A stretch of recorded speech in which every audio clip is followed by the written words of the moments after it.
चलो आ जाते हैं हम लोग अपने पुराने टॉपिक पे, motor and sand. Motor and sand बहुत इंपॉर्टेंट टॉपिक है, उस टाइम थोड़ा सा फास्ट हो गया था। अब देखो मोटार एंड सैंड पे जिनको याद है वो बताते जाएंगे मुझे। मोटार मतलब क्या होता है? Cement plus sand plus water का मिक्सचर। लेकिन जब हम इसका रेशियो लिखते हैं तब कैसे लिखते हैं? सिर्फ सीमेंट इज टू सैंड का रेशियो। अब अगर मेरा रेशियो है 1:5, दैट मीन्स 1 पोर्शन सीमेंट का और 5 पोर्शन सैंड का, ये मेरा मोटार मिक्स का प्रोपोर्शन है। वैसे ही बहुत सारे वर्क्स के लिए अलग अलग बना हुआ है, नोट्स में आपको दिखेगा। ठीक है, नोट्स में तो आपको दिया ही हुआ है। जैसे आपका ब्रिक मेसनरी है, ब्रिक मेसनरी मतलब जो वॉल आपकी ब्रिक से बनी हुई है पर वो प्लास्टर नहीं की गई है, सिंपल ब्रिक से बनी हुई है, उसका कुछ एक प्रपोर्शन। दूसरा, जब आप उसी वॉल को प्लास्टर करोगे तब प्लास्टरिंग का कुछ एक प्रपोर्शन होगा। जब आप उसी प्लास्टर में पॉइंटिंग करोगे तब उसका कुछ एक प्रपोर्शन होगा। उसके बाद सीलिंग जब बनाओगे, सीलिंग का भी एक अलग प्रपोर्शन होगा। ऐसे टोटल 9 से 10 या 8-12 प्रपोर्शंस है नोट्स में, 1:4, 1:3, 1:6 ऐसा। तो क्या है, आपको समझ में आ गया वो चीज़? उस प्रपोर्शंस को बस आपको याद कर लेना है एग्जाम के लिए। इसी में आपको 8 मार्क्स मिल जाएंगे। इस बार का क्वेश्चन आया था जिसमें आपको सिर्फ पूछा गया था मोटार मिक्स के प्रपोर्शन लिखिए। मेरे नोट्स में 9 या 10 थे, 9-10 को मैंने पूरा उसमें दे दिया है, पर इसमें सिर्फ 8 मार्क्स नहीं दिया उन्होंने क्या किया, एक और क्वेश्चन साथ में ऐड किया, एक्सप्लेन फाइननेस ऑफ सीमेंट। और उस फाइननेस के साथ फिर क्या किया उन्होंने, फाइननेस और इसको मिला के 8 मार्क्स, मीन्स ये 4 मार्क्स का, वो 4 मार्क्स का। जैसे कि ये अंदर है तो ये इंटरनल प्लास्टर, रूम के बाहर जो वॉल है वो एक्सटर्नल प्लास्टर, जो बाहर एक्सपोज्ड है एरिया पे that is your external plaster, जो रूम के अंदर है ये वो इंटरनल प्लास्टर। तो प्लास्टरिंग का भी बहुत सारा वैरायटी है, इंटरनल, एक्सटर्नल, सीलिंग, सारी चीजें।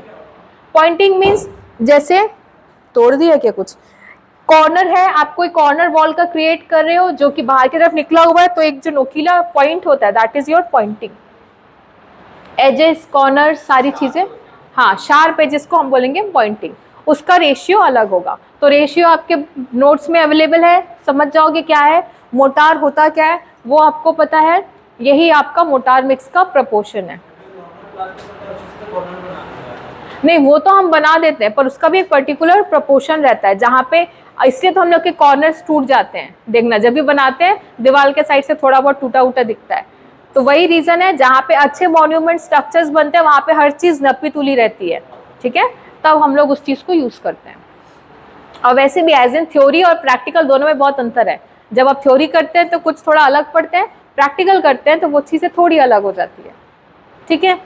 अब क्या बचता है मेरे मोटार में और कुछ बचता है क्या? टाइप्स। गुड, मतलब आप लोग थोड़ा बहुत तो याद रखियो। कल मैं डिसअपॉइंट हो गई थी आप लोगों से पूछ के। फर्स्ट है आपका, नहीं मेरा मन किया लाइम लिखने का, ठीक, लाइम मोटार है, सीमेंट मोटार है, गॉज्ड मोटार है,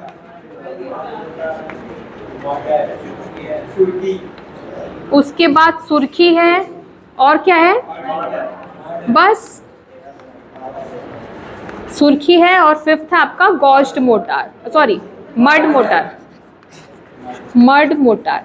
अब इस मोटार में लाइम है मतलब क्या है, आपका सीमेंट की जगह किसने ले लिया है? लाइम ने ले लिया है, ठीक है। अब सीमेंट है मतलब सिंपल यही वाला है, गॉज है मतलब इसमें क्या हो जाएगा, cement plus lime plus water. अगर इसमें सीमेंट 1 पोर्शन है तो लाइम और सीमेंट को मिला के 0.5 प्लस जो भी होगा। अरे इसमें सैंड तो ऐड ही नहीं किया है, ठीक, cement plus lime plus water plus sand. Gauged mortar means lime और सीमेंट का मिक्स। अब सुर्खी मोटार क्या है, याद करो 4th क्लास ब्रिक में जो अनबर्न्ड ब्रिक्स थे, कच्चे टूटे फूटे ब्रिक्स थे जिसको हम पिलास बोलते थे, पिलास को ग्राइंड किया, ग्राइंड करने के बाद सुर्खी बना। सुर्खी मोटार मीन्स हम यहाँ पे सीमेंट की जगह पे सुर्खी को यूज करेंगे सैंड के साथ मोटार बनाने के लिए। लाइम मोटार मोस्टली गाँव में यूज होता है, गॉज्ड मोटार भी थोड़ा विलेज एरिया में यूज होता है, सुर्खी भी यूज वहीं होता है, मड मोटार भी आपका विलेज एरिया में जो एकदम कोर विलेज एरिया है वहां पे यूज होता है। मड मोटार मीन्स मिट्टी से हम डायरेक्टली उसको बनाएंगे। मिट्टी में हम सैंड मिला भी सकते हैं, ना मिलाए तो सिंपल मिट्टी plus water is your mud motor. Stones भी मिला सकते हो चाहो तो, that is your mud motor. ठीक है, मोटार का काम क्या है, बेसिकली ज्वाइन करना for creating a wall, not for the strength. आपको चीजों को ज्वाइन करने के लिए चाहिए। गोइंग फॉर SIH, बता दो अटेंडेंस। न्यू हो क्या आप, सेक्शन चेंज किए हो, सीरियल नंबर ठीक है आपका। मड मोटार खत्म। अब आता है आपका मोटार में कोई पोर्शन बचा है,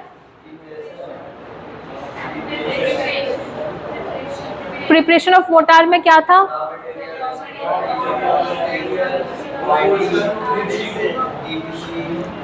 चलो ये ले लिया प्रिपरेशन। प्रिपरेशन में क्या क्या किया, रॉ मटेरियल्स को लिया, ठीक है, फिर प्रपोर्शन किया उसको,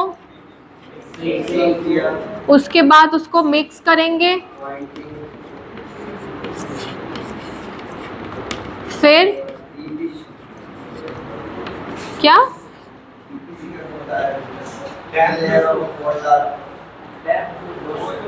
वो ठीक है, वो तो ठीक है, वो सारी चीजें अलग है, प्रिपरेशन में वो नहीं आएंगी।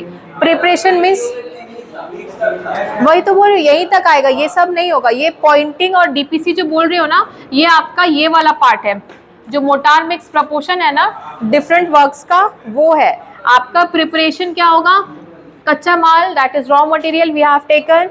सेकंड इज योर प्रपोर्शंस, कितने कितने प्रपोर्शन में लेना है, मिक्स करना है, पानी मिलाना है, that is your motor preparation. ठीक, ये तो नहीं होगा क्योंकि ये यहाँ पे किस प्रपोर्शन में लेना है वो बताया गया है। ठीक है, और कुछ बचा मोटार में। चलिए अब आते हैं सैंड पे। व्हाट इज सैंड, सैंड का डेफिनेशन है small granular particles that is also called fine aggregates. इसको मैं क्या बोल सकती हूँ, फाइन एग्रीगेट्स भी बोल सकती हूँ। और ये मिक्स होता है किसके साथ, मोटार में, कंक्रीट में, फॉर द एरिया और for the volume purpose to create a proper binding to each other, that is your sand. अब सैंड आता कैसे आपका, सैंड के टाइप्स क्या क्या है, 3 टाइप्स है सैंड के, पिट सैंड, रिवर सैंड और सी सैंड। पिट सैंड मीन्स जो गड्ढों पे मिलते हैं हमको नॉर्मली कहीं पे भी, that is your pit sand. Pit sand आता कैसे है, कहीं से भी वेदरिंग एक्शन होगा, बहते बहाते यहाँ वहाँ पे जो कलेक्ट होके बचता है, that is your pit sand. अब रिवर सैंड मीन्स जो नदी किनारे आपको, रिवर ऑफ बैंक जहाँ पे आपको अवेलेबल होगा, पानी से वॉश्ड ऑफ होके जो क्लीन जो सैंड रहेगा, that is your river sand. Mostly यही सैंड यूज करते हैं। सी सैंड जो है जो समुद्र किनारे आपको मिलता है, but that sand is not good because उसमें सॉल्ट कंटेंट होता है और सॉल्ट कंटेंट की वजह से हमारा बिल्डिंग डिटोरिएट हो सकता है, खराब हो सकता है, डिसइंटीग्रेट हो सकता है। For that reason we are not using sea sand. Sea sand use कब होता है, जब वो रिवर वाटर में वॉश्ड ऑफ होके साइड में कलेक्ट हो जाता है। ठीक है, सैंड को हम मैनमेड भी बना सकते हैं फॉर द पर्पस, कैसे, कोई रॉक होगा जिसको हम ग्राइंड करेंगे, ग्राइंड करने के बाद प्रॉपर छन्नी से या सीव करेंगे उसको, उसके बाद जो इक्वल साइज ऑफ ग्रेन्स रहेंगे उसको हम सैंड जैसा बना सकते हैं। पर वो नौबत आती नहीं है क्योंकि हमारे पास नेचुरल सोर्स इतना है कि हमको रिक्वायरमेंट अब तक हुई नहीं है वैसी, पर हम चाहे तो बना सकते हैं उसको भी। ठीक है, these all are natural sources of your sand. Now what are the properties of a good sand, here are 2 topics only. मेरी स्पेलिंग को क्या हो जा रहा है तुम लोग को पढ़ाते पढ़ाते।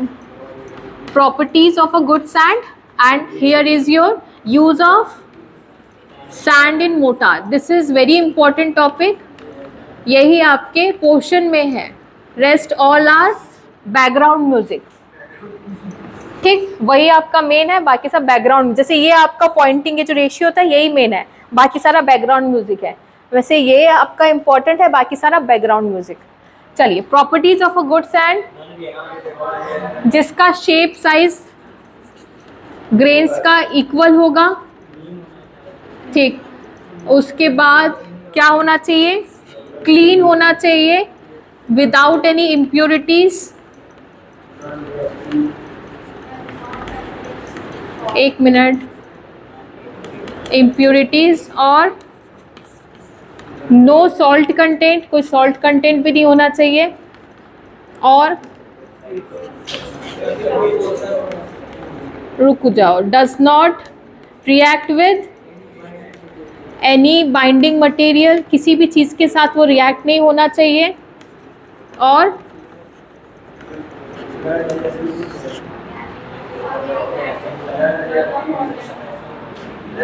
ऑर्गेनिक मैटर से फ्री होना चाहिए।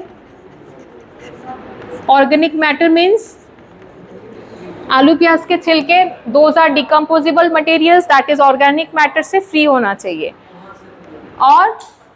और कुछ बचा क्या, उसमें क्ले और सिल्ट नहीं होना चाहिए। Clay and silt should not be there. Clay और सिल्ट मीन्स जो मिट्टी जैसा कंटेंट होता है, क्ले और सिल्ट वो नहीं होना चाहिए। सिल्ट आपका बेसिक एग्जांपल है, जो स्लेट पेंसिल हम यूज करते हैं, that is your silt material, वो मटेरियल नहीं होना चाहिए। नहीं, क्लीन में मतलब कोई भी रिएक्टिव चीज या कोई केमिकल्स नहीं होने चाहिए, उसको मैंने ले लिया। सॉल्ट कंटेंट, अब चीजों को, पॉइंट्स को आपको बढ़ाना है, आपको पॉइंट्स को क्या है, खत्म नहीं करना है। चाहो तो आप उसमें सॉल्ट कंटेंट भी डाल सकते हो। मैंने क्यों लिखा अलग से सॉल्ट कंटेंट नहीं होना चाहिए, ताकि आपके पॉइंट्स को आपको इजीली समझ में आए। इसमें ये भी लिख सकते हैं ऑर्गेनिक मैटर नहीं होना चाहिए, क्लीन मतलब ऑर्गेनिक मैटर भी नहीं होना चाहिए, बट हमने उसको एब्रिविएट इसीलिए किया, आपके दिमाग में सारी चीजें रहे। कौन कौन सी इम्प्योरिटीज हो सकती है सैंड में, केमिकल कंटेंट हो सकता है, सॉल्ट कंटेंट हो सकता है, ऑर्गेनिक मैटर हो सकता है, क्ले एंड सिल्ट भी हो सकता है। ठीक है, these all are similar points but we have written here in a different way. Anything left? Elasticity? Elasticity नहीं है, elasticity वाला point तो है ही नहीं बेटा। कहाँ देखा मोनिका? हाँ,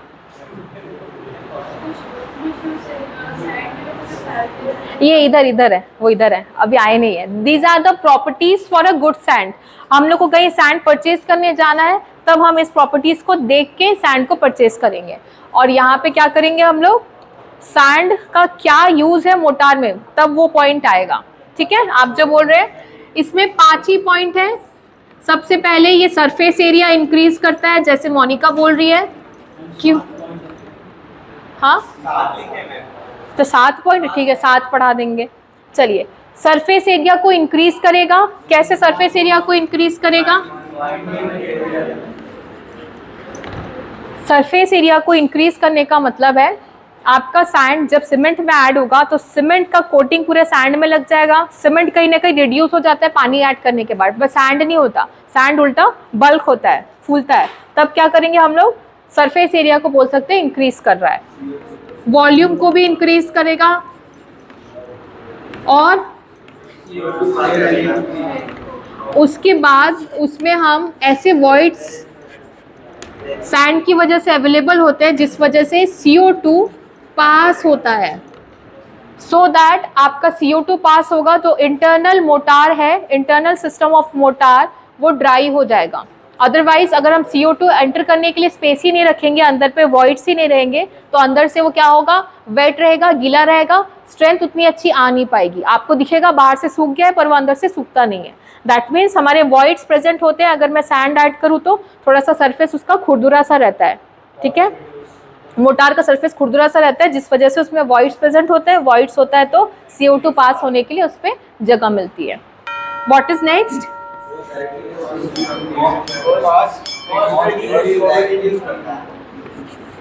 रिड्यूस कॉस्ट, ऑब्वियसली अगर सैंड यूज कर रही हूँ सीमेंट के साथ तो। और स्ट्रेंथ भी बढ़ाएगा, क्योंकि कहीं ना कहीं सैंड क्या है आपका, एक ऐसा ग्रैनुलर पार्टिकल है जिसको आप और उस माइन्यूट में डिवाइड नहीं करते हो। वो कहीं ना कहीं एक पत्थर का पार्टिकल है, रॉक पार्टिकल है, जिससे वो स्ट्रेंथ इंक्रीज करेगा। अच्छा, ये श्रिंकेज और क्रैकिंग से बचाता है। कैसे बचाएगा?